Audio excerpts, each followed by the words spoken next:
Ning saiki guyu, muga-muga sesuk tambah rezeki kabeh nggih.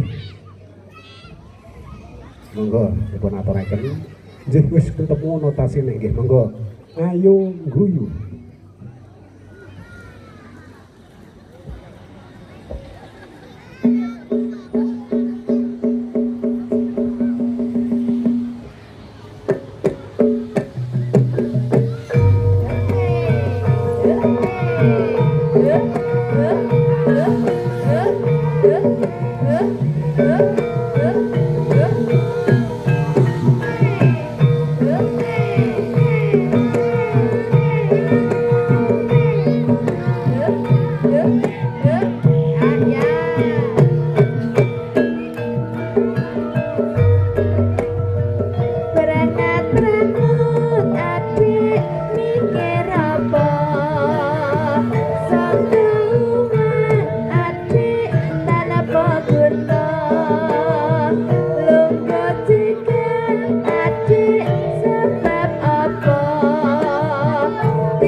Guyu Mbah, Mbah apa Mas, Mbak Yu kabeh.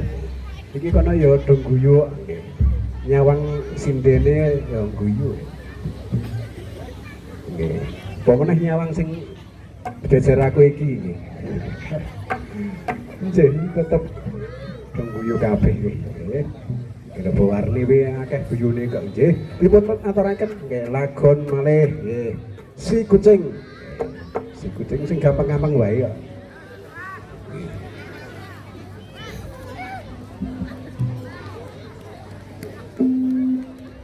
Ayo dangdut Mas. Iki sing semangat-semangat wae iki. Sing mareng ngantuk mengko. Iya sok bengi iki nek ngantuk ya diaturke sing ngantuk ngono. Iki wayahe ora ngantuk. Saking Sekar Maharani badhe ngaturaken gending lelagon si kucing. Belok 6 nggih. Monggo Mas.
Nggih.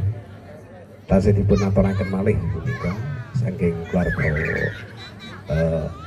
Agung Seni Karoitan Sekar Maharani.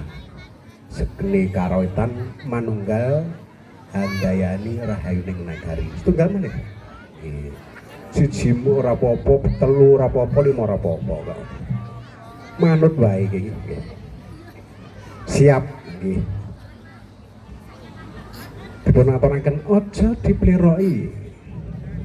Aku tak mlerok Mbak Kesi. Ora apa-apa Mbak ya. Mung mleroke kok. Nggih. Aja dipleroki 2 kali, prawayar 2 kali. Biasane ngono kok. Nggih. Monggo Mas.